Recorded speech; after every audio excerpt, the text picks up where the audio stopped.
Hello, everyone. Happy Wednesday, and welcome to another edition of Dad's Turn to Talk. I am your host for the evening, Josh, and I want you to all to remember to subscribe to our channel and to hit that like button. And also, don't forget we timestamp the episodes, and so if there's a particular spot you want to get to quickly, feel free to do so. And tonight I am joined by my two buddies in crime. Let's start out with Bob. How are you doing today? Doing pretty good, man. Earlier tonight, I was on a stream over on Chainsaw Reacts channel. He was having his 100th show for the Council of Creators. I've been on the show a few times. It was a lot of fun to be on there. He was doing something special tonight where he had guests who have been on the show for all 100 episodes. And so, like, for the first hour, he had several people on. The next hour was going to be a whole nother group. The next hour after that was going to be like a whole nother group. Oh, wow. So he had me on the first hour. It was a lot of fun. We talked about actually a couple things that we're talking about tonight, but it was pretty cool to be on there. A fun group over there. He's got a good channel, so I had a good time on that one. Nice. Very cool. Derico, what's up, my man? I am late. I am eating dinner as we speak. So obviously I'm well prepared. It looks like, what are we having? Brown sugared and apple soaked pork chops. I thought you were a vegan. Oops. Yeah. You should come over. You're going to want some of this. It's pretty good. It sounds good. It does sound good. I will catch a plane and get out there in an hour. Well, SFO. All right. Well, it's going to be a fun episode, gentlemen, tonight. A lot of news broke today. So really we'll be interested to get your opinions on it. But Bob, let's go ahead and get started.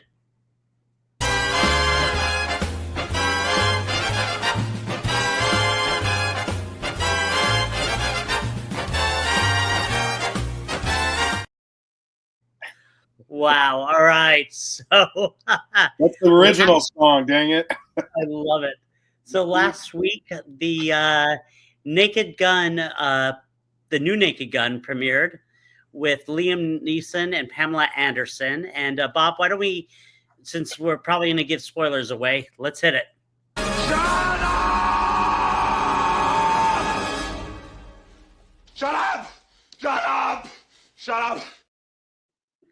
So, perfect. So, just to let everybody know, Derek has not seen it, but he has given us the okay to give spoilers away since Bob and I have seen it. Bob saw it opening night last day, and I saw it last night. So, oh my God. So, Bob, why don't we go ahead and get started with you? Why don't you give us, the posters that were given out? Very cool. I think, Bob, you got it too, right? Yeah, here, let me show you a better picture of it, So. Yeah, same thing. I want you to pull my finger. Actually, though, see, I wasn't quite sure how this movie was going to go, and I thought to myself, at least I got a free poster out of it. And the cool thing was I actually got an updated version of the poster. Let me show that here, and you can see this. Yes. That's cool. That's well done. I'm not going to say it's as good as my Magnum PI, but that's very good. That's good. Yeah, I like the guy's hair. He looks pretty very good. split. Not bad. Not bad, Bobo. So anyway, I was hesitant about this one. The trailer looked good, but I was afraid that we were going to see all of the good jokes in the trailer. Right. And I was afraid that the best stuff would have already been shown. The rest of it would fall flat. And I was surprised to say that that wasn't the case. Yeah. This movie did so many things right. It captured the spirit and legacy of the original while still feeling original. Yeah. The runtime on it is really good. It's an hour, 25 minutes, which actually is in line with the other films in the franchise. So it doesn't try to get like super long or anything like that. It gets the viewer in, delivers the jokes, gets them out. So It doesn't have really a whole lot of dead time or anything like that. So it moves really good. Very well paced film. The casting is fantastic. Pamela Anderson really did a good job stepping into the role of the love interest. Obviously, that was a role that was made famous by Priscilla Presley. Granted, she's not playing the same character that Priscilla Presley played, but she is the love interest of our main character. And Liam Neeson, he is perfect. He delivers a home run in this role. His deadpan is perfect for this character. A lot like Leslie Nielsen, but he's like taken as well. He's intense. It's perfect. So he really hit a home run with this role. And the other thing is, was it going to be funny? And from start to finish, I laughed right from the get-go. So, Derek, that scene in the trailer where you see the robbery at the bank that Liam Neeson comes in, dressed up as the little girl. And it's funny, LN for both of them. Anyway, he comes in, and they're not actually there to steal money. They're trying to break into a safety deposit box to get what is going to be the plot device of the movie.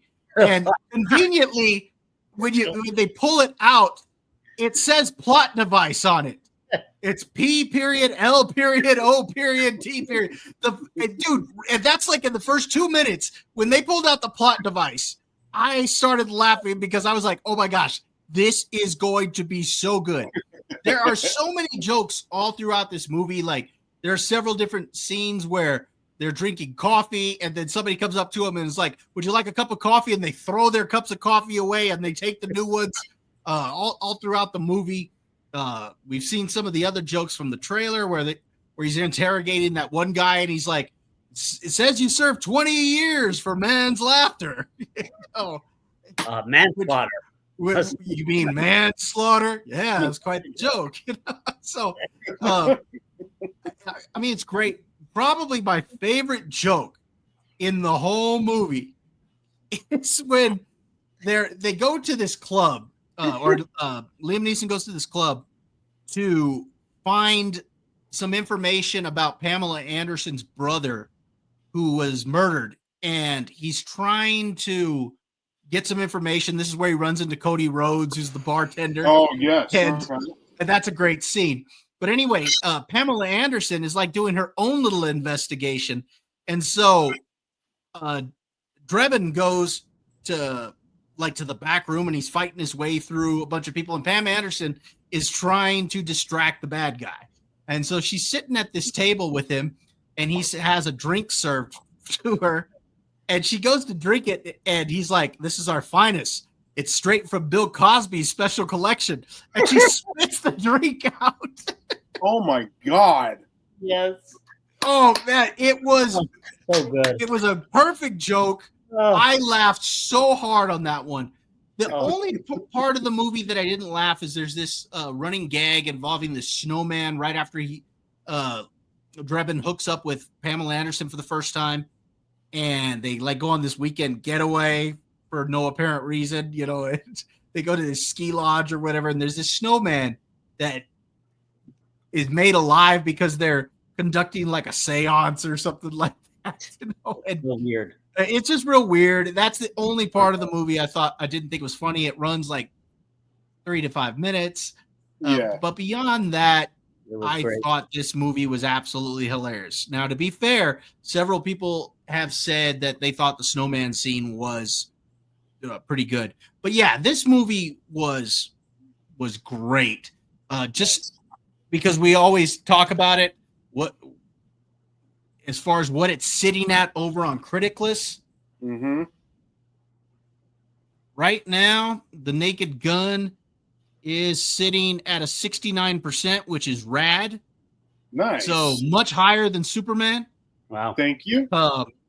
And the only reason it's that low is because a few people gave it some really, really low scores, and that really dropped it. They don't Blaine was one of them. So which doesn't surprise me because Blaine, remembers he didn't like airplanes. So Oh my God, he gave I it was a wondering what his score was going to be with it. Oh, his score was a 20%. what? Uh, Oh yeah. my God, that's okay. But that's okay. I did tease him about liking Venom 3. So, Oh my God, he needs. but Blaine, you're wrong on this one. But I understand you didn't like airplanes, so you weren't going. This wasn't going to win you over. Love you, Blaine. Either And way. by the But way, yeah, not for 69% pretty good, and it's got some real high scores over on Rotten Tomatoes as well. This was a really good movie. It's got some good word of mouth. I had a blast with this one. Derek, you're going to have fun when you go to see this. And Seth MacFarlane, perfect person to direct this. No, he didn't direct this. Or write it. He was just a producer. A producer. Who directed it? Let me see I here. thought it was MacFarlane too. No, he didn't direct it. No. Oh, my bad. It's all right. Okay, it was directed by Akiva Schaffer. Yeah. And from my understanding, Seth MacFarlane was just a producer. Yeah, he's not even a writer on this. He was just one of the producers on the film. So, Derek, on the preview where it shows him eating the burrito, right? And he basically said, I have to go to the bathroom. Oh, my God. Well, what you don't see is he gets to like a Starbucks or some sort of place, and there's like a long line. And he's like, police business. I have to get in. And you're like, hey, there's a line. And he takes out his gun and he shoots the lights. And everyone like runs so he can get into the bathroom. But he also has his camera on him because he's interrogating someone and he's asked to fast forward. I was laughing so hard. And they had this woman play the mayor or the commissioner. And okay, I'm glad you mentioned that. Let me interrupt you. Derek, you saw The Shield, right? Yes. Okay. CCH Pounder. Yeah, she is the commissioner or captain in the film. She is great in this. Yeah, so I saw her and I'm like, Shield's in this? Yes. I got really excited. That's great. Oh, she was great in The Shield too, so she's a good actress. And she's like, Drebin, I need to see you now. And he shows up in her bedroom. Oh, yeah, that's hilarious. Yeah, she calls him. She's like, I need to see you now. And he shows up in the middle of the night and her husband's asleep. And she's like, shh, you're going to wake him. He's got a meeting in the morning. He's trying to get a promotion. And so Drebin, right after they're done arguing, he's about to leave and he's like, go get him. You can do it in the morning. And she's like, shh. Well, and she had like suspended him. And then the other thing that I wish they had done was Ed's son. I wish he would like eat all the food, have eaten all the food like Ed did, like father, like son. The whole OJ thing that we saw in the trailer, the whole crowd erupted. And by the way, saw this movie in the same theater we saw Superman. This was busier. Okay, but Josh, again, you don't give it context. I know. Let me give it context. No, because it's on less screens, so you got less showings. As a result, it's going to have more people in those specific showings. A Tuesday night, though. I mean, it was like packed. So that makes sense. No, this is gonna make money. This was great. Oh my God. Did you ever see Police Squad, the show that The Naked Gun is based on, Derek? Oh, like a one piece of it, like a very long time ago. Yeah, I never saw it. So there's only like 6 or 7 episodes because it got canceled, and then they used that idea again, when The Naked Gun rolled around, because it never really got its opportunity. Well, anyway, at the end of every episode of Police Squad, they would always end the episode where everybody would like freeze, but you could see like if they're pouring coffee, the coffee's still pouring or whatnot. So they use that gag at the end of this movie. And so I thought that was perfect. Also, there's a scene where they talk in the movie about Drebin is singing for the first time, like that he cut an album or whatever. And so at the end of the movie, during the credits, you actually get the song that he turned around and cut. And man. And he's sitting there singing, and then all of a sudden he'll start talking off to the side. He's like, "Oh wow, I've never been in a professional studio before," you know. Oh God, there was a part. So the whole second part of the movie, or the last part, they must have done it at Crypto.com Arena, but it wasn't called Crypto.com. It was called Ponzi Scheme.com Arena. And one of the commentators, so Frank Drebin gets caught in between two balls and his pants fall down. And one of the commentators is like, he's got wonderful cinnamon brown legs. Oh, God. And it was just so, and what makes it perfect is it was Liam Neeson. Like, you couldn't expect it. And he did such a fabulous job. You need to see it. You will crack up. It'll take you the way this is how a movie should be done. If you're doing a remake it, but be, true to the original. And that's what this did. That's exactly what this did. It gave the story of him being his son. Now, the snowman thing was weird. I'm not going to lie. I still don't get it. I originally thought they were trying to resurrect Leslie Nielsen's character, just say that he was the snowman, but no one seems to confirm that, including Bob. We don't think that's the case. But that was the only weird part about this whole thing. Other than that, you will have a good time with it. It takes you away for an hour and a half, and you're like, oh my God. It's like you would have never thought that Liam Neeson would be this funny. Okay, so the Naked Gun, as of right now, has grossed worldwide 36,492,000, and that's worldwide. It's domestic. It's in 3,344 theaters. Yeah, its budget was reported at 42 million. So my guess is this should make money because I don't think there was a ton of marketing for this either. Not a lot. So at least not stuff that they couldn't do on their own. They were talking about this as one of the better opening comedies in a while. And just to kind of put this in perspective. Okay, so when Superman opened, it opened domestically at 4,135 theaters. So almost 800 screens more. That's why I say, Josh, you have to kind of put it in perspective. No, I get it. Like how busy that it is and whatnot. But this was hilarious. I had a really good time. This has got to be my second favorite film that I've seen this year. F1 was my favorite. This is probably my number 2. And I would say Ballerina might be my number 3 as far as favorite film. Yeah. And then I think Warfare might be the best film I've seen this year. Oh, so good. You got to go see it. You got to go check it out.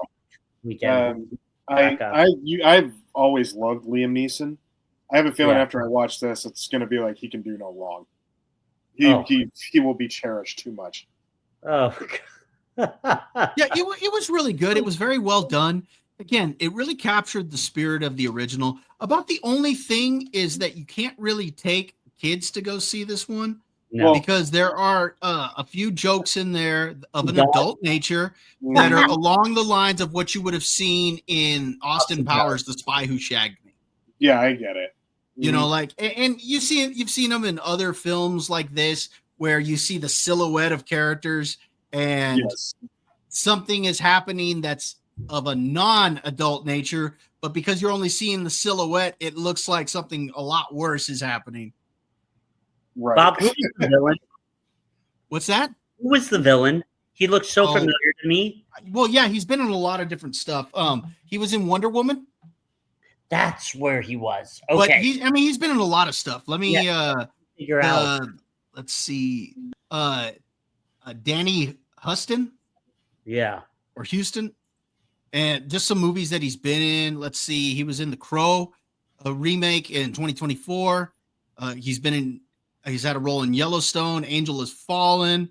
He was played in Wonder Woman. That's Wrath of the Titans. There's a lot of stuff I've seen him in. Yeah. He was great. God, what other? There was something else that was. Oh, so he actually gives Frank Drebin a car that's very similar to a Tesla. And Frank falls asleep in the car and goes onto the sidewalk and is hitting people. And he's like, "What has gone on with our city? People running in the streets." Oh, he was also in X-Men Origins Wolverine. Dang. Thank you. He played Stryker. I just remembered that. He played Stryker, right? Yes. Oh, is that Stryker? and yeah. Yeah, but he was the one in X-Men Origins Wolverine because it's been different actors who have played Stryker. Like, shoot, what was the name of the actor who played him in X2? Oh, real famous. He's been in a lot Brian of stuff. Cox. Yes, and then this guy played him in X-Men Origins Wolverine, right. And then it was a younger actor who played him in Days of Future Past. Yeah. So, yeah, different actors that played this character. His name is Brian Cox, Josh. You'd know him if you saw him. Yeah, he's played in a lot of stuff. Yeah, what's the Succession, right? That was him. I think so. Yeah. Maybe. Mm-hmm. Oh, that was funny. That movie was just, yeah. Like just some of the stuff he's been in, Brian Cox. He was in Braveheart. He was in Succession. He's played in Troy, The Bourne Identity, The Bourne Supremacy, X2. I mean, there's a lot of stuff you'd recognize him from. Yeah. Oh, so good. All right, guys. Derek, I know you're gonna go see it, so Seth Meyers was interviewing Pamela Anderson the Monday after it came out. Yeah, and he goes, I'm gonna sum this up, and I mean this in the best of all the ways. I felt dumb. I laughed the entire time. And I would have no problem seeing this again.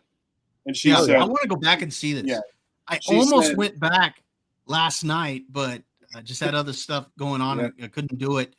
But I want to go back and see this. There's only a handful of movies this year that I want to rewatch. F1 is one of them. Right. The Naked Gun is another one, and Ballerina is another one. Because right now, I have not rewatched any movie this year that I've seen. Wow. And I'm not saying that they're bad because there's a lot of good ones that I've reviewed. And there's a lot of really bad ones. Mm-hmm. Yeah. Well, when you have to do all of them, it's like, how much time can you really go back and watch one you like again? Okay, I take that back. Now that I think about it, I did rewatch Sinners. But the reason I rewatched Sinners was because I saw it in theaters, and then I ended up watching it with Irene, who wanted to watch it. So we watched it on streaming. I forgot about that one too. That did get good reviews as well. You said it was good too. Yeah, Sinners was pretty good. For a vampire movie, I really liked it. If you liked From Dusk Till Dawn, I think you'll like this because it's got that vibe. But if it was set in the 1930s with blues music, so it's cool. I'm a mean servant of God. That's such a good movie. That's so much fun. You saw it there? From Dusk Till Dawn? No. Oh, I thought you were talking about Sinners. No. I just Bob said From Dusk Till Dawn, and my head just went. Have you seen From Dusk Till Dawn, Josh? Yes. Okay. Thank God. Mm-hmm. Yeah. I think we talked about that. That was with. Unless I'm totally wrong, who was in it? Do you want me to tell you? It was with Clooney, right? Yes. Yes, Clooney and Selma Hayek. Clooney, yes. Oh, yes. Oh, yes, there was Selma Hayek. And how do we know? Yes. That orange dress. She had that orange. You know what? I rented it. That wasn't a dress, my friend. She didn't have an orange dress. She was in lingerie and she had a giant snake on her. That's right. I rented it from Blockbuster Video back in the day. Mm-hmm. It was so. And Quentin Tarantino was in the movie as his brother. Yeah. Harvey Keitel.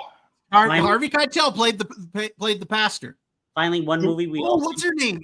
Juliette Lewis, wasn't it? Juliette Lewis. Fantastic. Yeah. I've only seen it once. I think I've only seen it once. Oh, you can't do that. Just But for Halloween's- the Hayek Halloween's scene not that alone, far you got to away. rewatch it. I know. Halloween's not that far away. You need to rewatch that. But very good movie. All right. Yeah. Anything else, gentlemen? No, I Now think that you that's it about that one. It's good. Go I see it. definitely encourage everyone to go see it. If you like the Naked Gun movies or you like these over-the-top spoofs, parody movies, then I say go ahead and check it out. If you're not a fan of these movies, this is not going to win you over. No. No. And if you're blamed, But I will say this: I think this is a good measuring stick for how Spaceballs 2 might do. That is fair. Yeah. Yeah. I really hope that Spaceballs 2 gets the shake on this like this I think- Naked Gun did. Yep. So I don't know. That's yet to be seen. Go, That was a fantastic trailer that we saw with that. That was hilarious. That was great. Go see it, and Blaine, you go see it again because you should like it. Shame on you. That's never Great. gonna happen. It's never gonna happen. All right, guys. Very good. All right, Baba, let's go on to our second topic of the evening.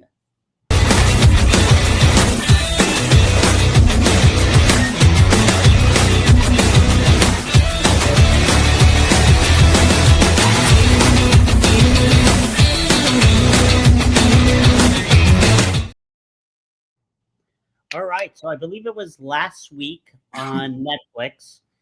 We got a very interesting new show from WWE called Unreal. I think we've talked about this before. We've all been diehard wrestling fans for. You bunch of losers! That's true. Perfect. That was perfect. Knew he'd show up eventually. Perfect. I mean, We've all been wrestling fans. Yeah. you bunch of losers. Oh, I mean, since the 80s. And if we had told each other WWE is going to do a show of behind the scenes of how they do stuff, we probably thought we were nuts. And you were nuts. And guess what? Times have changed. The new show WWE Unreal takes you to the gorilla position. For those out there who do not know what the gorilla position is, it's the small little area before the curtain where they produce the show. And so they all have headphones on. It's where Vince McMahon used to be. It's named Gorilla Position after the late, great Gorilla Monsoon, who Derek and I love. will you stop? I know. He used to sit back there, and what was it, Bob? He would time the matches and kind of... Yeah, I think that's what they said, that he timed Yeah. the match. And so this really takes you behind the scenes of some of the wrestlers, the producers, Triple H as well, on how they kind of do everything. And like Bob said, our topic tonight is, was this a good idea or a bad idea? And since Derek isn't there, let's start with you, Bobo. No, What's your I'm opinion here. on the show? He's there. You're there, I know. But let's start with you since you're on camera. What do Okay. you think? All right. So I actually think this was a pretty good idea. A lot of things have changed compared to when we were kids watching wrestling, when we first started watching. Even with the whole WrestleMania era that was brought on by the Hulk Hogan and Vince McMahon, and that whole move by the WWF to acquire all the big talent and go national and all of this stuff. Even then, they still were keeping up kayfabe. And for those that don't know, kayfabe is basically keeping the storyline and the illusion of it intact. You don't want anybody to know what's behind the curtain. And wrestlers for a long time have really protected what's behind the curtain.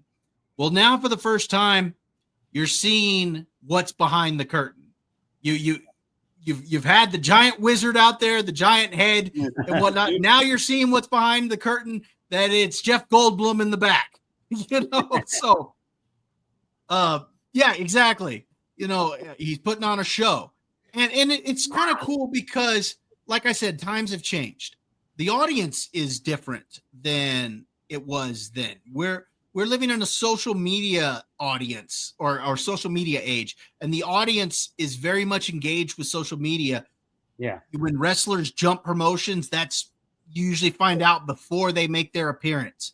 To keep a secret is very rare. So Yeah. because the audience is different, the expectations are different, I think this is a good idea to show behind the curtain, because this is an opportunity for the WWE to get new fans. Because even if you're not a wrestling fan, this is something that you can appreciate the work that goes into it, some of the creativity behind the storyline, seeing them bouncing off of ideas one another, how certain talent reacts to different storylines, how you'll backstage you see them ironing out a finish of a match.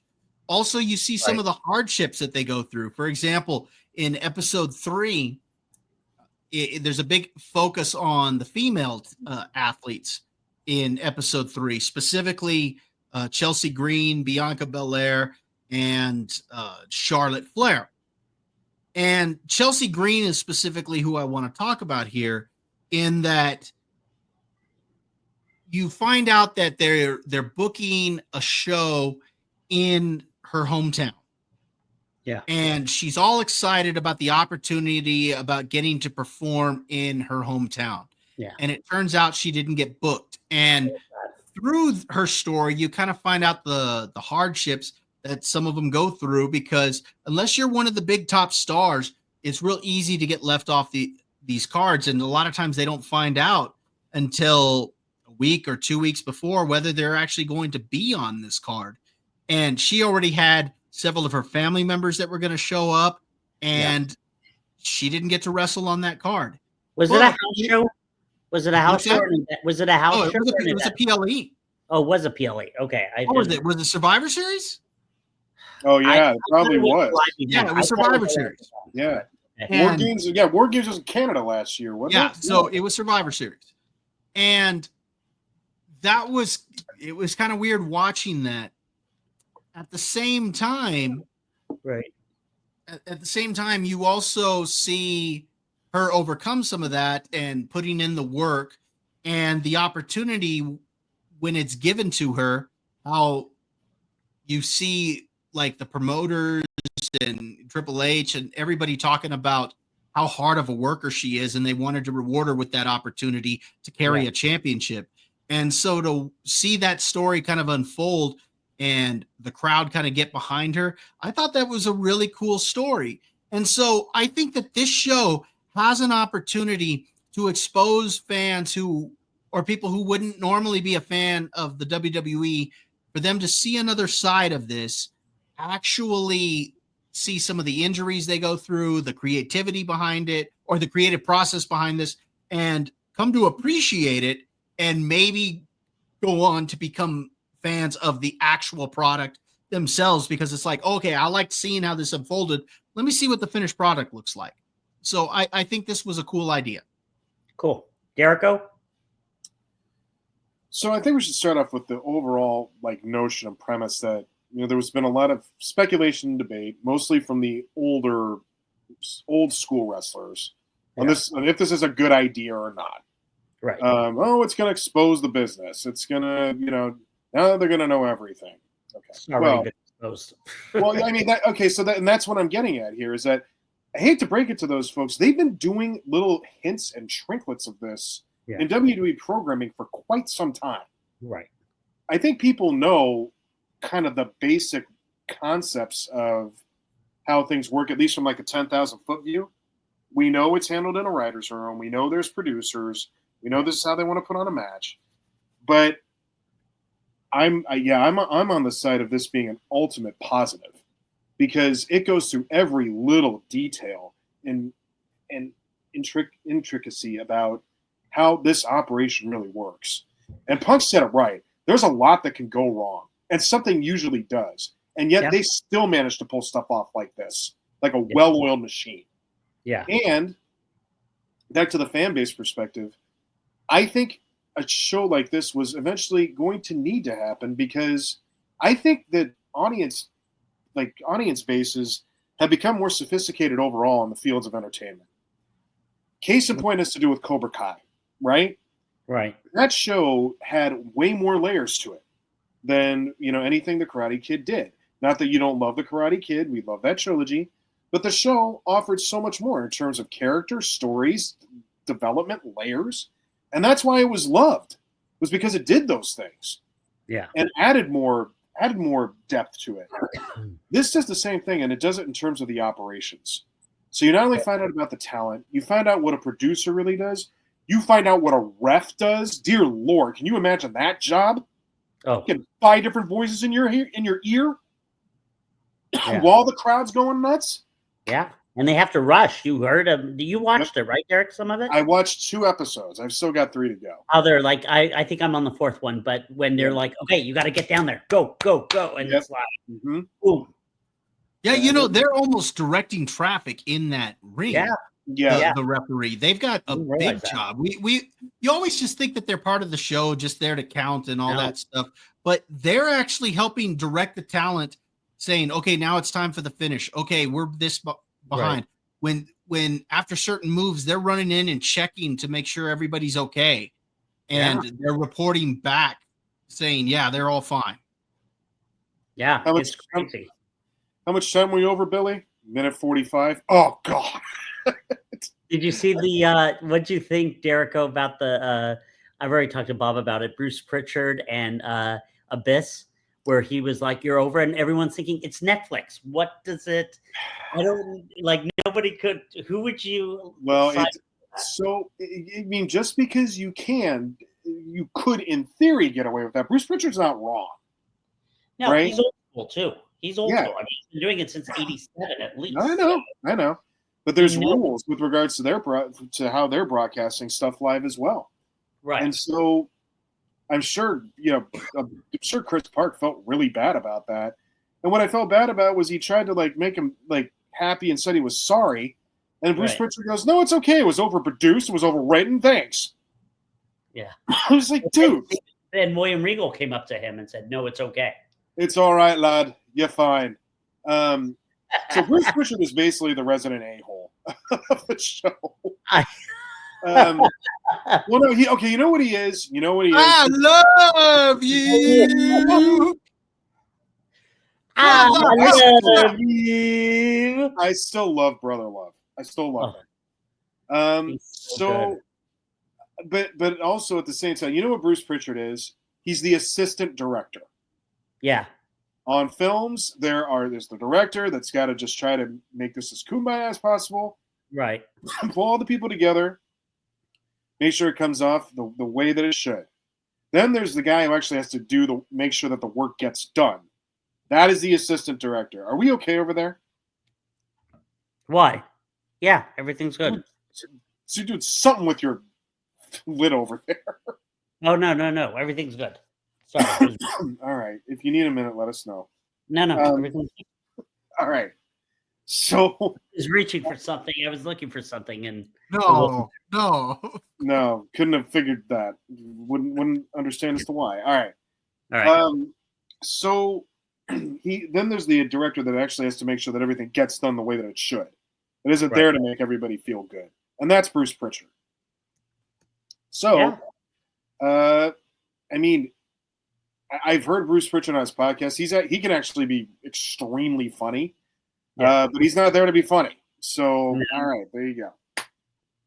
But the point being, oh, by the way, Hunter, sailor. Every other word, every other sentence, he was dropping F-bombs. I know. He, it's pretty funny. That's him. Okay. Pretty funny. And I think it's really, Hunter made a point about this too. I think it's really important. Doesn't matter showing the process in depth like that when things are already done, when things have already been completed.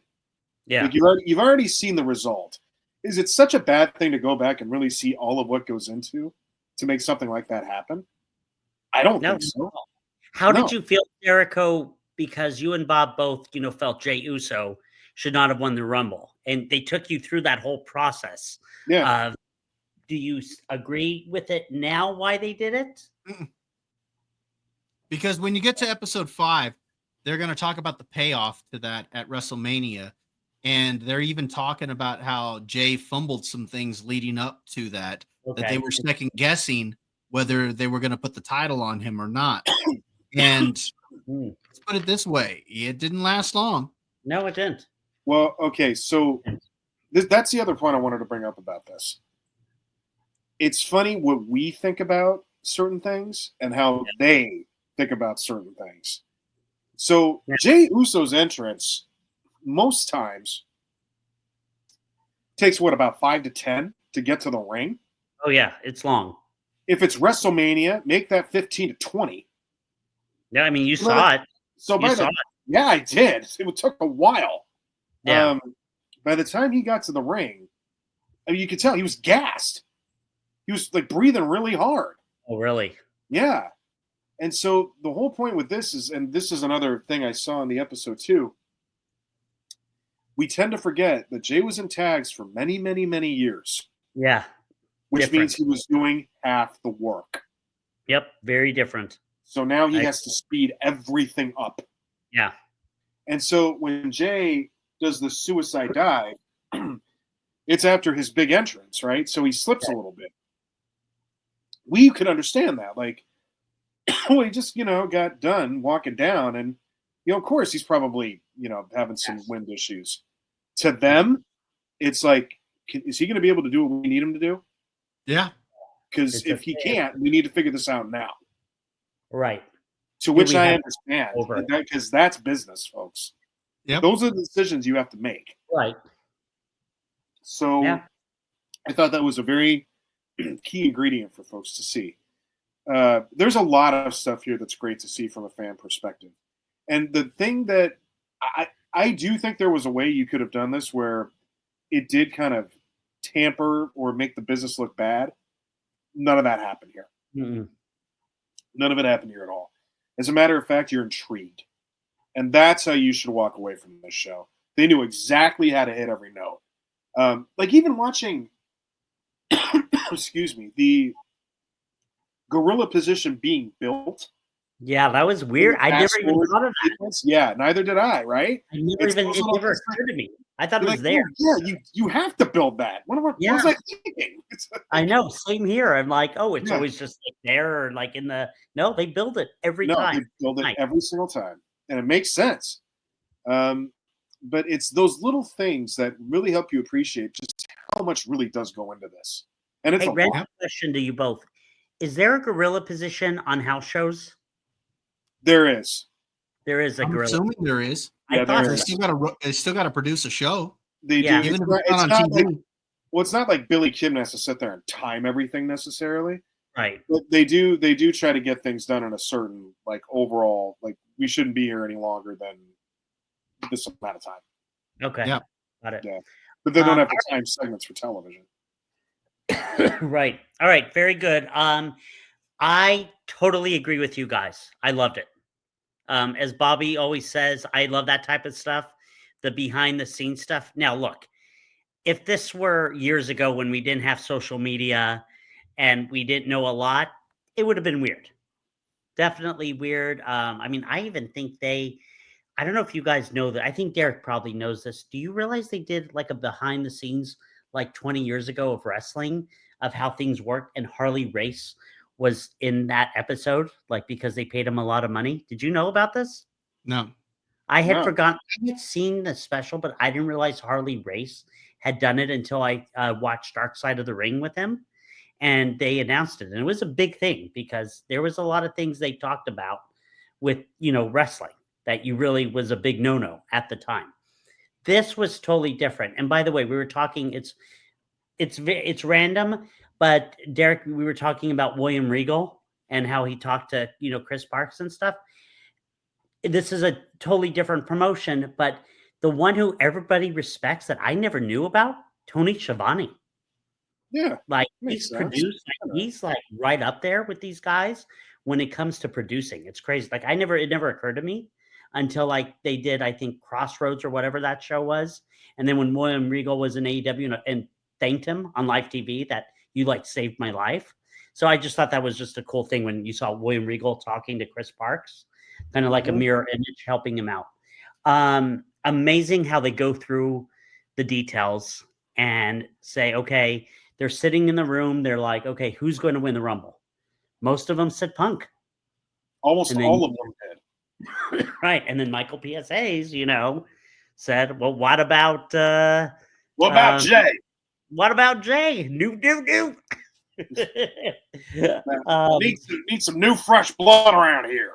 Right. And I get what they were doing because they showed the crowd. Crowd goes ballistic. But they also talked about, even Jay said, I was a tag team wrestler. Like, it's totally different when you're a single wrestler. So that's, interesting.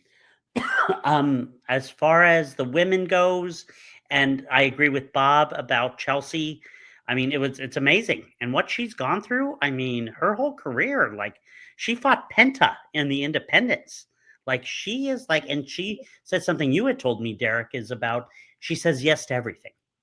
Yeah. She says yes to everything. It doesn't matter. So, did you ever hear the Chris Van Vliet interview with Nick Aldis? I've seen parts of it. I mean, I've seen a little bit. Where they were talking about Chelsea Green, right? Yeah. And I think I saw that one. Yeah, and he says producers never worry about her. Yeah, it's producers amazing. Never have to worry about her because she's pure business. She is. But she said something very interesting, is that she didn't mind playing the bad guy. She didn't mind making a fool out of herself or any of that. Right. If she was getting booked every night, she doesn't mind. Right. No, and that's what I loved about her, because I heard her say this in an interview too, where she said, she's like, people got to understand, I'm not looking at the business the same way I think a lot of other wrestlers are. She's like, I'm on TV every week. How many wrestlers get to say that? Right. Like, world champion or not, I'm on TV every week. She was on TV last night. But I didn't think about that though, right? Like, it's true. What's really your goal here? Like, are we here for business, or are we here? I mean, if you really want to be a world champ, fine. But she's one of the few that can say, I'm usually on SmackDown. Yep. It's Friday nights, I'm on. But like, why isn't she on more PLEs? The PLEs, I think, have become a very tricky thing, because Hunter, we see he likes a 5-match format. Right. 5 matches is not that much at all. And there's only so many spots. Yeah, well, he says that in the show. He says that there are only a certain number of spots to go around for the top stars. And regardless of the fact that Chelsea Green is on every episode and we all love her as a wrestler, she hasn't achieved that star status. No. And some of that, hopefully she can, but she just hasn't yet. And so that's going to be reserved for the others. And like you said, Hunter does like a 5-match format. Heck, even on SummerSlam, it was 6 matches and 6 matches. That was 6 matches night 1, 6 for night 2. That's still only a certain number to go around. Like, usually in matches like that, all 4 championships are going to be on the line. Right. For the singles, usually on these big pay-per-views. So out of 12 matches, 4 of them are already taken up right there. And then you're going to have one of the lesser titles for both the men and the women be on the line. And in this case, you had both the U.S. Championship and Intercontinental Championship. And then you had the Women's Intercontinental Championship. Again, that's 3 matches right there, 7. So now you got 5 left. Mm-hmm. I mean, there's only so much to go around. And that's the other thing that makes this tricky too, is that now you have 2 rosters that are competing with each other. So there's only so many men and so many women that you can get on there too. Yeah, because back in the day, it was mainly just a men's roster, and the women's roster was eye candy. That's what it was. The brawn panties pudding fight. Yes, that's what it was. It was eye candy. Yeah. And now the women's roster is just as strong as the men's roster. In fact, they even mentioned that in Unreal, that they have a really, really stacked women's roster that it gets just as much respect as the men's. Oh, yeah. I told you the other day, Derek, I think the female roster is stronger now. You really should go back and watch Evolution. I think you're going to be really impressed. No, I need to. My issue right now with the female, like, I still haven't gotten Becky Lynch versus Bayley. Like, here you have the storyline where she attacked her. So I don't know, but instead you bring Nikki. It's coming. Bella. It's coming. That's probably on its way. Yeah. I mean, maybe, yeah. Because they hinted that at SummerSlam. Right. And they're gonna get to that.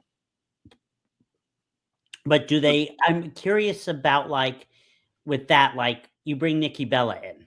Is it more of okay, you paved the way, so you just automatically get, you get the stream match with Becky, and get better ratings with that than you would with Bayley against Becky? I'm just curious how the thought process, goes. Because I think they're trying to stretch that out to as mania as possible.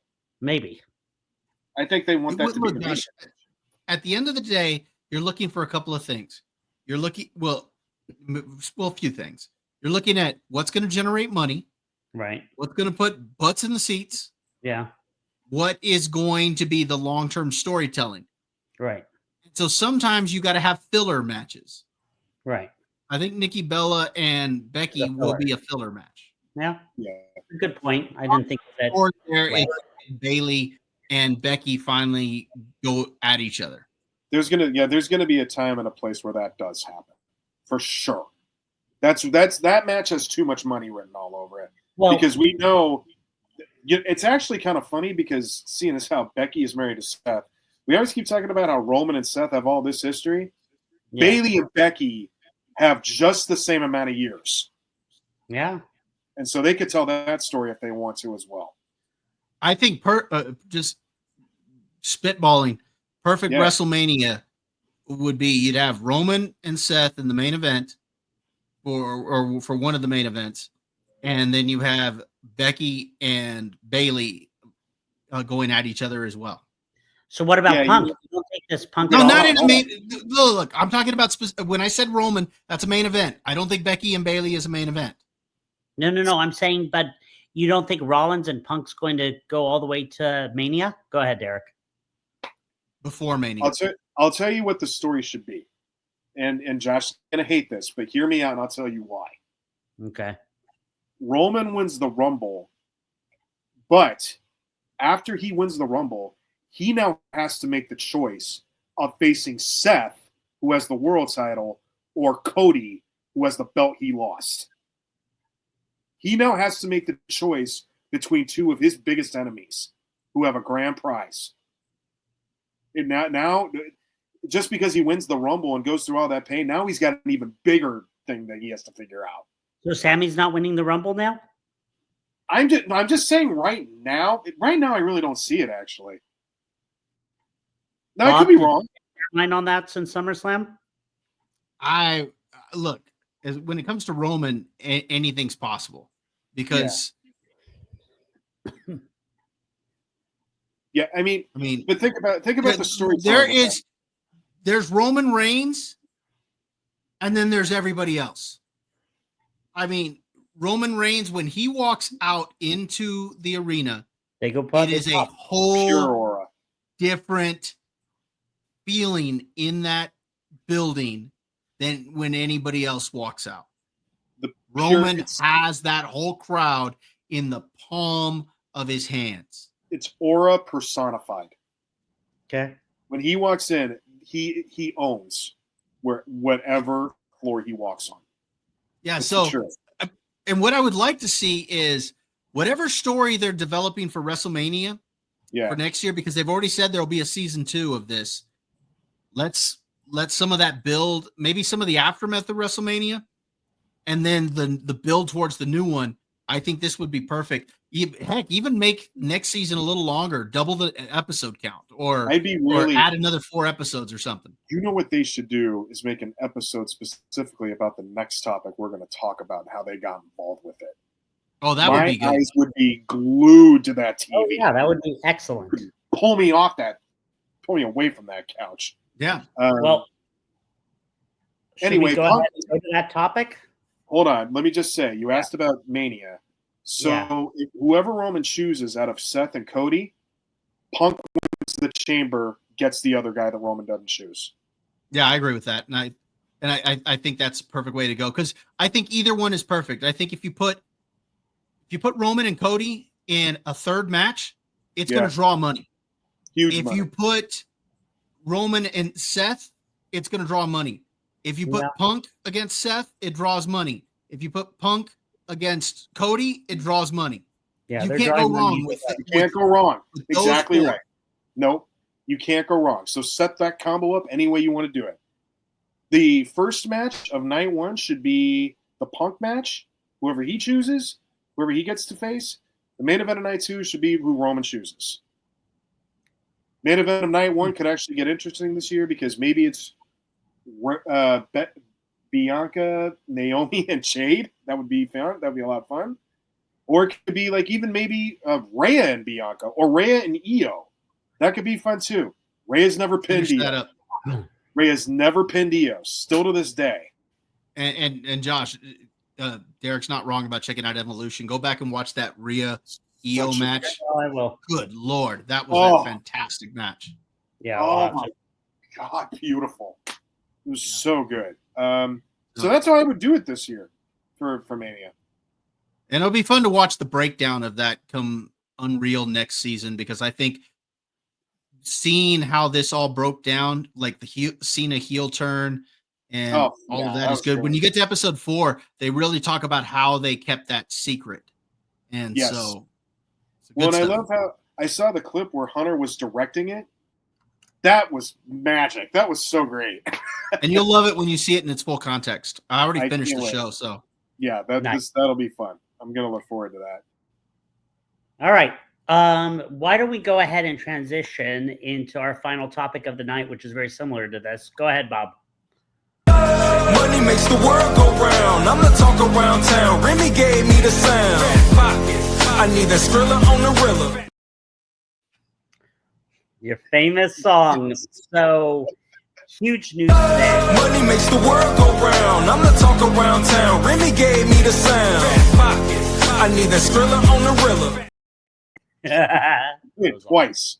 You play it twice. The mouse has bought everything. Yeah, I love to see Mickey with that money bag because you're right, Josh. The mouse bought everything. It bought everything. It's wow. And I don't know if the three of us have the same opinions on this, different opinions about it. I have my own, obviously, about this. So Disney has bought NFL Network, where NFL has a share of that, correct, Bob? Yeah, you know what, Josh? Here, I've got several articles here. Let's just go ahead and get into these. Go ahead and take over with All right, so that way we can just kind of piggyback off this here. So first, because there's something I also found that I want to read to you guys later when the time is right. Okay, can we see this? Yeah. Yeah. Let me blow it up just a little more here. All right. How's that? That works. Yeah. Okay. So we're looking at here. Let me pull this back up. All right. So first off, let's talk about what they announced that the Hulu app is going to be phased out and Disney's going to, it's all going to be fully integrated into Disney Plus. Okay. This is interesting because this is going to be a new unified Disney Plus app, which is weird because Disney Plus has never really been known for being a profitable streaming service. Hulu, on the other hand, is usually a little bit more well-known, and everything's falling under the Disney Plus banner. But, so let me just come down here. Hey, Bob, this is from Bob Iger. What? Quick question. So does this mean like on Hulu where we have The Bear, where we have Smallville and all of that, that's just going to go over to Disney Plus and Disney Plus subscribers? Yes, but but this is, we'll get into this in a minute because remember, Hulu's got some bundles where you can bundle Disney Plus with Max how's this going to work out with HBO Max? I'm sure they're not going to want their stuff under the Disney banner. So I'm sure there's going to be some stuff that changes. Smallville, I'm sure, will probably integrate over to HBO Max because I'm sure they don't want a Warner Brothers character on Disney Plus. So anyway, this is from Bob Iger. He says, today we're announcing a major step forward in strengthening our streaming offering by fully integrating Hulu into Disney Plus. This will create an impressive package of entertainment pairing the highest caliber brands and franchises, great general entertainment, family programming, news, and industry-leading live sports content into a single app. Let's see. They talk more about the opportunities going forward. Okay. Work is underway to continue enhancing our technology over the coming months. We'll be implementing numerous improvements within the Disney Plus app, including exciting new features and a more personalized homepage. This, I think, is kind of interesting. Meanwhile, Hulu's live TV business is going to be combined with Fubo under a proposed joint venture, which is majority owned by Disney. Yeah. The Hulu Plus and the Fubo brands will remain separately sold and marketed, but a Disney rep confirmed that the Hulu Live or Plus Live TV will eventually be integrated into Disney Plus sometime in 2026. The move to fully sew Hulu with Disney Plus comes after Disney, following 2 years of negotiating, closed out its deal with Comcast to buy out NBC Universal's 1/3 stake in Hulu. Disney paid Comcast a total of about $9 billion, including $8.61 billion in November of 2023 and $438.7 million this past June. Comcast had been seeking more than $13 billion for the 33% Hulu stake. The final price tag was determined by a third-party banker. Let's see. Disney Plus had already taken steps to integrate Hulu and Disney Plus. And we've kind of seen this where several of the Hulu shows and stuff have already been appearing on Disney Plus for a while. So they've been working on this. They say it will no longer, they also say they'll no longer report streaming subscriber numbers, which is what kind of Netflix does. To piggyback off of what we're going to talk about next, the company has set August 21st as the launch date for its ESPN standalone streaming product. Now that's big. So they're already getting rid of the Hulu app. Now they're expanding the ESPN app and changing that around. So we'll go over to this article in Variety. And let me blow this up here. Well, can you guys see this? There you go. I can see it. Yeah, I can see that. So they set a launch date for the standalone streaming service that's going to be priced at $30 a month. In addition to this, they need to deal for additional NFL content, and we'll talk a little bit more about that in a moment. So a new era for Disney's ESPN that was born and raised on cable starts in 2 weeks. Again, this is going to be on August 21st. It's going to be a standalone streaming service. It's right in time for college football and the NFL. And they're planning with this app, they'll have the start of the WNBA playoffs. They'll have the NBA, the NHL seasons, UFC, and WWE events around the corner, which we'll get to in just a little bit as well. So the direct-to-consumer unlimited plan that ESPN is going to be offering, it's going to be $29.99 a month. That'll give fans access to all of the linear networks, which will be ESPN, ESPN2, ESPNU, the SEC network, the ACC network, ESP News, ESPN Deportes. They'll also get the ESPN on ABC games. They'll get the ESPN Plus, ESPN3, the SEC Network Plus, the ACC Network Extra. So they're going to get tons of events here. They're also going to be bundling this with Disney Plus and Hulu at the time of its launch for the first 12 months at $29.99 a month. So you're going to get all three of those. And again, eventually Hulu's going to be phased out. So it'll be the two for $29.99 a month. Starting in 2026, ESPN will be the standalone streamer for the WWE tentpole events. And again, we'll get into that a little bit more. They're going to be offering a standalone plan for just ESPN Plus if you want to pay lower, but you're not going to get all the linear networks. With this, they're going to have the ability to watch the NFL Network and NFL Red Zone, and again, we'll get into that here in a little bit. So this is a big deal. What's interesting about this is the fact that if you have ESPN already, like through your cable provider or satellite provider, you should have access to this app already. So you won't necessarily have to go and pay the $30 on this one. So the next thing the mouse acquired will be the NFL Network. Let me blow this up here. Okay, can you guys see that? Yeah. Big enough? Okay. So they reach the NFL and ESPN has reached a non-binding agreement for the sale of the NFL Network and other media assets. So it's not 100% done yet, but most likely this is going to go through. Yeah. The NFL did announce a while back that it was looking to sell the NFL Network and some of their other media assets. ESPN 5 years later basically has the framework in place. They will get the NFL Network.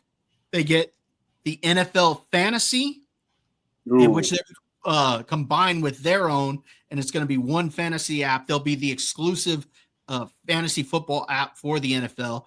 And they have the rights to distribute the Red Zone channel to cable and satellite operators. The NFL gets a 10% equity stake in ESPN.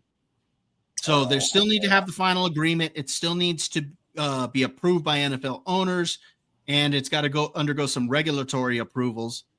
But the ESPN is pretty much going to be in charge of where this is going to go.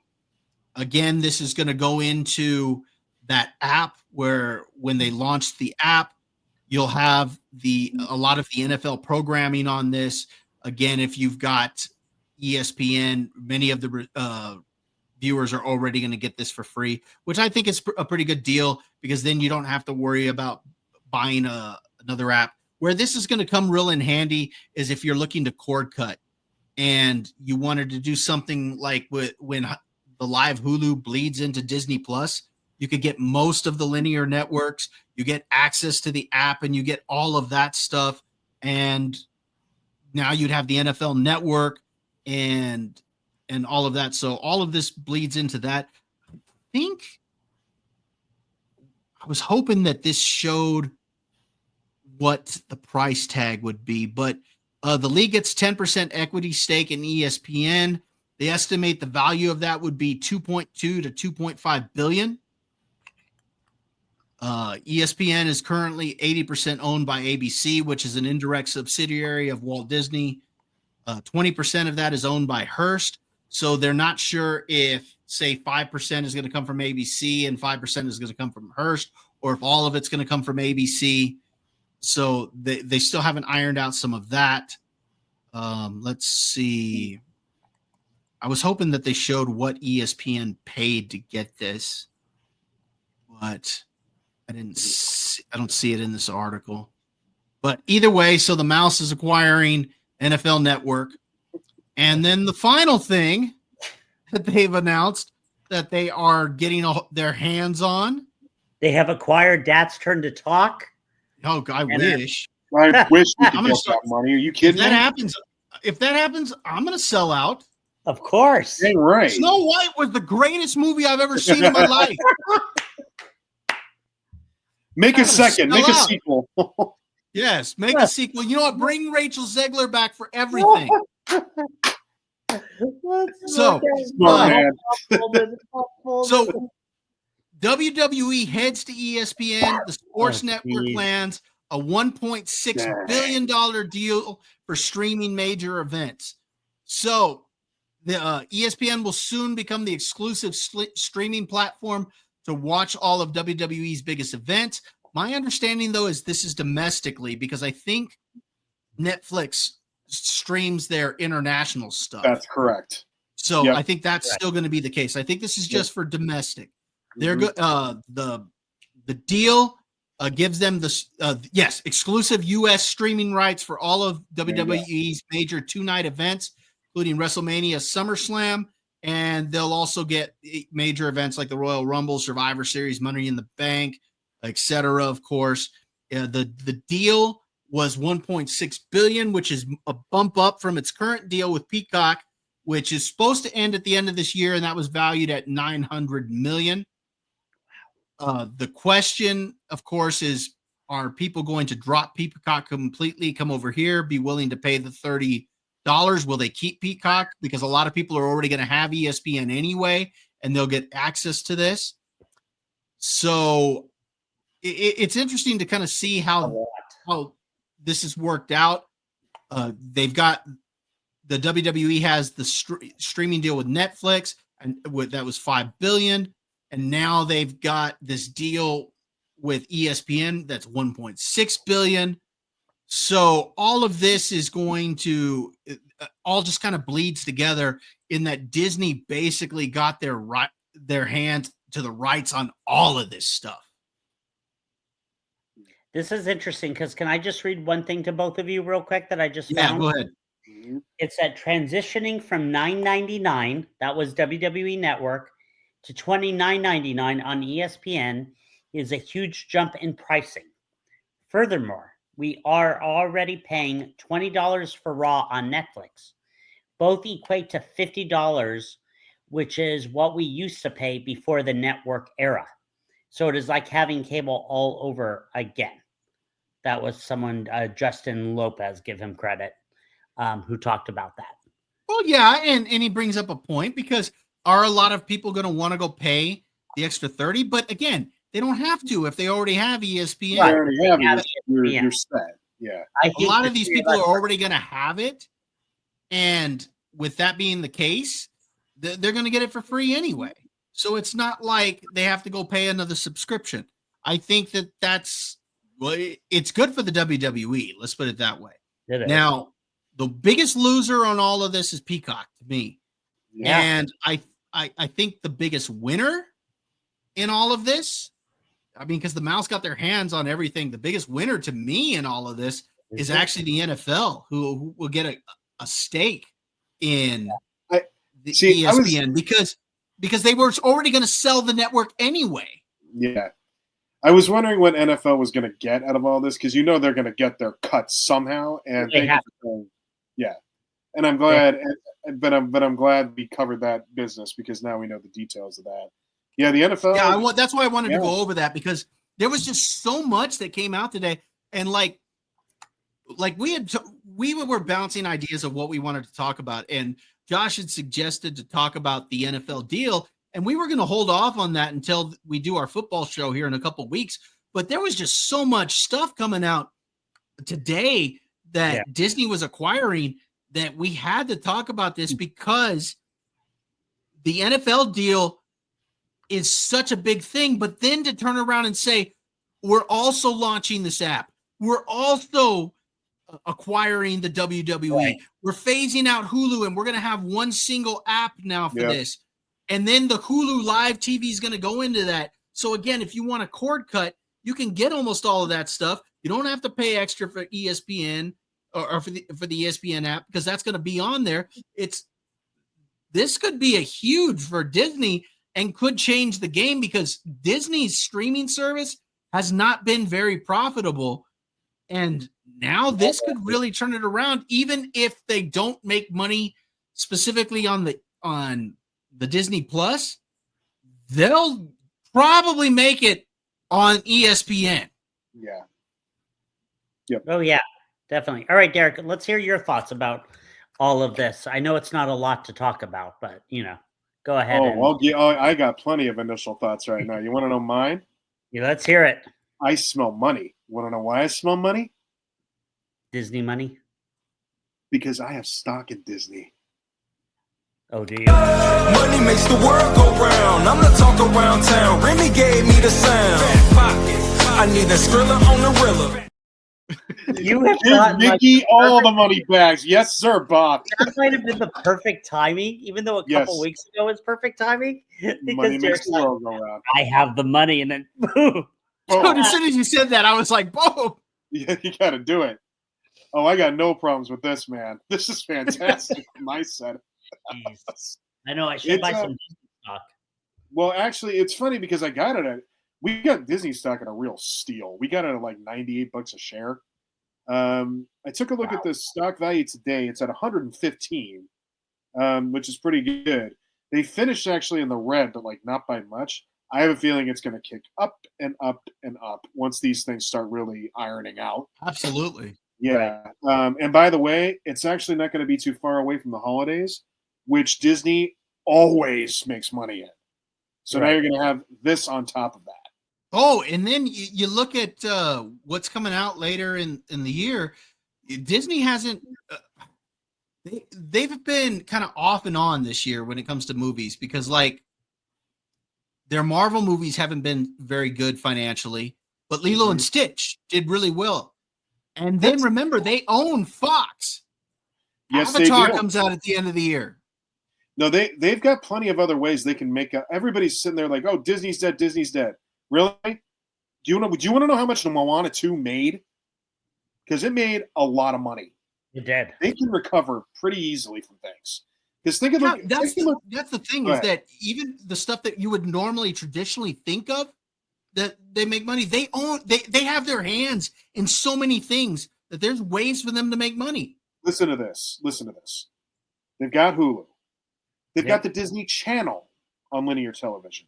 They've got Marvel. They got Marvel Studios. They have ABC, that whole broadcast network. Not to mention Lucasfilm. Shout out Josh. They've also got the animation studios that are just their own. Maybe they'll sell Lucasfilm now. They don't need that money. Maybe they'll send it to somebody else. No, they're not giving that up. Way to kid yourself on that one, Josh. You keep dreaming. Pixar. Shout out to Emeryville. They're right up the road here. So then you talked about Fox. They own all that too. ESPN. And they own everything. By the way, they own everything. Well, hold on. And by the way, that's just their entertainment programming. Don't even talk about their theme park business. Oh my God. Which I think is actually one of their biggest money makers, to be honest. That's actually, because like they've been losing money on the entertainment side, but they're still churning out profit. Why? Because their park business is through the roof. Do you know they make like $7 million a day just at Disneyland? I believe that. Mm-hmm. I looked it up. Just at Disneyland. Yeah, just at that one.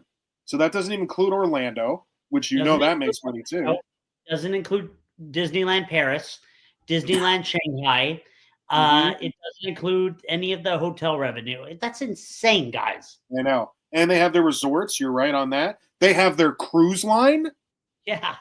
So they have all those avenues where they can just make money hand over fist. And so this is now going to be a game changer too. Because I think Disney noticed that their streaming platform wasn't really doing well. And Bob, to your point, none of them are really killing it except for one. But maybe their thought is, we're going to buy everything and we're going to develop cross-functionality within it in order to help us get a leg up. Now, it may still be hurting for a little while, but at some point, this will do well. It will. There will be enough of a gradual uptake where they'll at least start breaking even, I think, pretty soon. So, is it a good thing? I mean, that's debatable because, Josh, to your point, you don't like a monopoly? Well, it's about close. Well, it's about as close to one as you're going to get. I'll say that. I mean, it's a good business decision from them. I get it.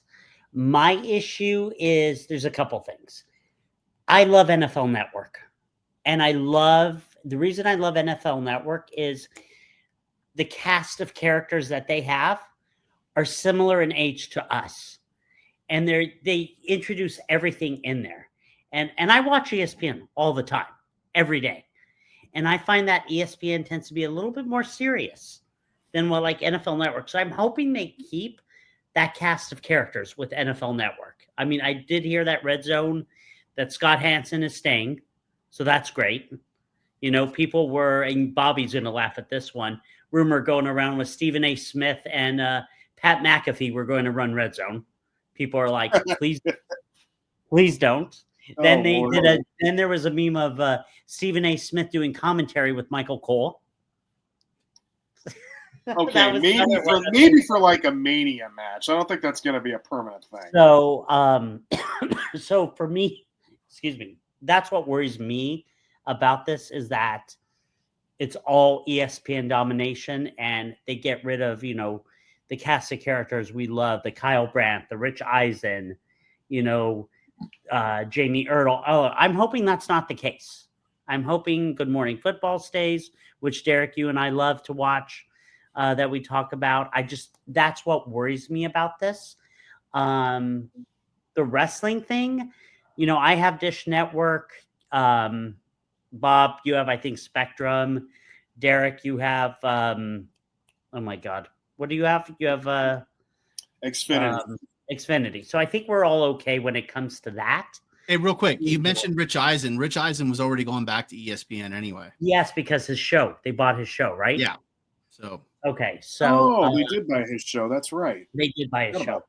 Yeah. So that should have been, indicative of this whole thing that he was. Maybe what should have given it away for the ESPN and WWE thing was when Joe Tessitore ended up on on commentary. That's a good point. Yeah, that could have given it away for us. He's great. Joe Tessitore is great, by the way. Oh, he's great. He's fantastic. Yeah. No, he's great. But great voice. As far as the wrestling goes, and Peacock and everything, I mean, for me, I don't know if I would pay the $30 if I wasn't getting it for free. Okay, Josh, let me ask you a question. And just because I want to spitball because I want to know what people are thinking here. So you wouldn't just drop Peacock and pay a few extra bucks and just get Disney Plus with it because you're already paying for Disney Plus, right? Yeah. So maybe. That's a fair point. So if you're already paying for Disney Plus, you drop Peacock, then you end up. Maybe. What do you pay for Peacock? Because I honestly don't know what the basic. Because I got the premium. I don't know. It's been so. I wanted to say like $13, but maybe. Okay, so $13. Okay, so $13. Because I honestly don't know. That's why I'm asking. So we'll just say $13. What Disney Plus is what for the basic? $10? Yeah, I think so. And then Netflix is 20 for me, or 20. No, I think I'm paying 28. Okay, well, Netflix is we're not because you're not dropping Netflix. No. So you drop $11 over there. You're already paying 10 for Disney. That's 21. So really, you're only paying, an extra $10 to get the combo app. Yeah, I don't think we'll drop Peacock. But you're going to get it for free anyway. So you could drop Peacock, and you'll actually save money. Right, but I don't think we would drop Peacock because my wife watches a lot of shows on there. What does she watch? I don't like all the what do you call it? I don't know, all like the island shows and okay, all that little stuff that we don't watch. I have a feeling Peacock's going to end up merging with somebody. They're going to. Well, that's what you told me earlier today, and I agree. Yeah, that's my opinion. I think. Well, that's actually. Remember my text, Bob, to you? I think Peacock's freaking out. I don't think they're freaking out because it's not like they didn't know that the contract was ending. Yeah, they're gonna have to make changes for sure. The whole streaming business is actually probably going to be a Wild West for a long time because if none of them are really profitable, they're going to have to get very creative about how things are done. And sometimes that means what you've been seeing in terms of bundling with other competitors, just as one example. So Maybe Disney's response to this was, we're just going to buy everything now. Yeah. See everything shakes out. Not all of them have the power behind them to say like Amazon does. It's true. For Amazon, they don't care about that they lose money on their app. They don't care that they're throwing millions and billions of dollars away on some of these, projects and stuff that they've got on there. Like, for example, what did they spend for the Rings of Power? What was it, like $5 billion for the rights of the Lord of the Rings or something like that? So, and that show was garbage. And it was a flop. It was supposed to be like 5-6 seasons. And now they're saying it's this next season, maybe it's last or something like that. Oh, so yeah, they're not getting out of it what they hoped to get out of it. But at the end of the day, they don't care because they got all that money behind Amazon as a brand and all the business that they do, that their app is just like the icing on the cake. Right. There's stuff that people are still going to watch on Amazon and buy and rent, on Amazon Prime. So they don't mind losing some money on some stuff so they'll have a few hits elsewhere. Now, somebody say like Peacock, this is a different situation. So I'm curious to see what'll happen with them. My guess is they're going to have to merge with somebody. That sounds about right. Yeah. All right. I don't think it's. I'm just going to say I don't think it's necessarily a bad thing that the NFL Network was purchased by ESPN. Though, it makes sense. Yeah, it just the shoe fits on that one because gets fired. I just hope nobody gets fired and that we still have the same. Because I'll tell you what, I've changed with for many years. I loved ESPN and watched the draft on ESPN because you had Chris Berman and then you had Mel Kiper and all of that, and I loved watching it. And Chris Berman stopped doing it, and I was like, I lost interest and went over to NFL Network, and I love seeing Rich Eisen and everybody else on there. So I hope I don't know. I feel ESPN is more serious when it comes to that. Well, stuff. I don't know about anybody getting fired. I do know people will be laid off. Right. Yeah. Josh, that's just the nature of business. There are going to be some people laid off. There are going to be some people who are going to quit because they don't want to work for ESPN. That's true. But at the same time, there's going to be other job opportunities for other people. My guess is that the network itself will probably keep running just fine. And, a lot of that cast of characters that you like watching, a lot of them are already over at ESPN. Yeah, Schrager went over there, Derek. I just thought about that. That was a big thing. That's true. So, and then you say, well, ESPN is more serious. Pat McAfee, Stephen A. Smith. Have you watched College Game Day? Have you watched? That's my point. Is that it's not quite what it used to be. I know you're talking about a specific show, right? That it's like, well, this one is different than this one. Yeah. But I think this is just going to be part of. We'll see. It's just going to be part of feeling out the new app and the new network and all that stuff. They'll get it figured out. Yep. I bet you John Cena's last match is on ESPN. Maybe. I bet you that's where that happens. Yep. I don't think it's going to be at a PLE. I think it's going to be that on that channel. That'd be interesting. Yep. John Cena's last match, whatever you want to call it. But that would be pretty cool, actually, to see that on ESPN. That'd be something special. I agree. Yep. By the way, did you guys know that Disney owns the A&E networks as well? No. So I didn't know that, but that makes sense. Yep. Oh, and by the way, they also have Disney on Broadway. Who knew? Disney, Dad's Turn to Talk, please. I know, and they also own Hollywood. I will sell out. I know. I will become the biggest shill for Disney. And by the way, don't forget they own the Muppets too. Remember them? Yeah. Dear Lord. They've got everything. Please buy us out. Good God. I mean, I think Disney, they're moving. I have a price tag. But by the way, folks, Stay tuned. Ironheart season 2. Get excited. We are thrilled to see the continuing adventures of Riri Williams. Oh my gosh, this is so good. That show was garbage, by the way. Okay. It's not going to be if they decided to bring us on board, though. Yeah. But yes, we were very aware about it. We watched that. All right. Oh my God. Mm-hmm. Bob, anything else you got to say? No, I think that's it for me. This is going to be interesting to see the way this all plays out. I think this is a good move for Disney. I do think it's good for the NFL financially. Like I said, I think the biggest loser in this is Peacock, but we'll see what happens with them as a streaming service, because I think a big portion of their fan base, or not fan base, their subscriptions were because of WWE. They could lose a big portion there. So now, curious to see what will happen there. There's one thing we have not discussed: the libraries. That's not part of the deal. The WCW library, the ECW library, world class. But aren't those already on Netflix? Not yet. Internationally, or they're going to be? Maybe international, but I guess. Oh yeah, I do think that is right. I think the libraries are going to go to Netflix.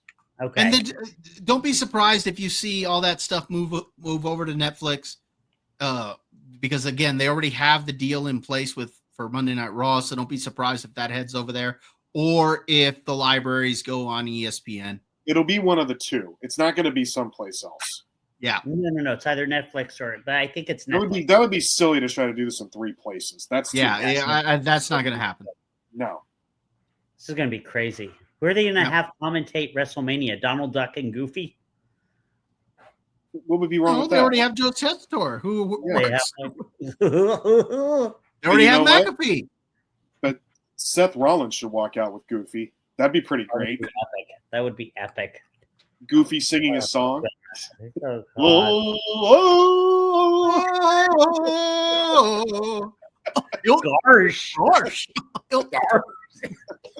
Donald. Visionary, buddy. God, funny. Oh, God. It's good to see you. Hit him with a chair. But Cody comes out with Mickey. That's how that works. Oh, yeah. 100%. 100%. All right. Derek, anything else? No, I think that's it. I smell money. Play it one more time, Bobo. Let's hear it. Money makes the world go round. I'm the talk around town. Remy gave me the sound. I need that Skrilla on the Rilla.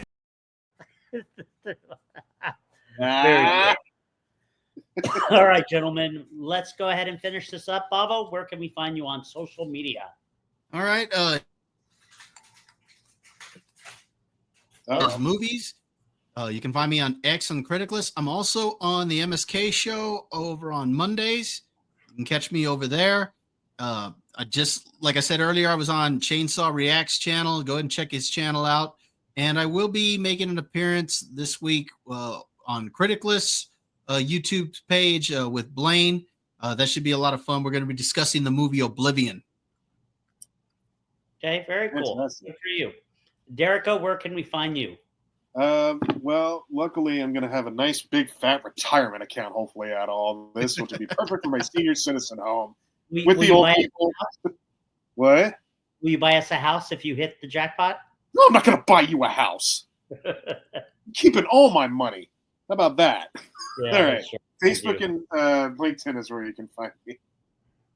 Well, when you don't find me on Facebook, Instagram, TikTok, and LinkedIn, you can find me at DisneyCareers.com. Yes. Hoping to be a part of Disney, go Acolyte, go Snow White. So yeah.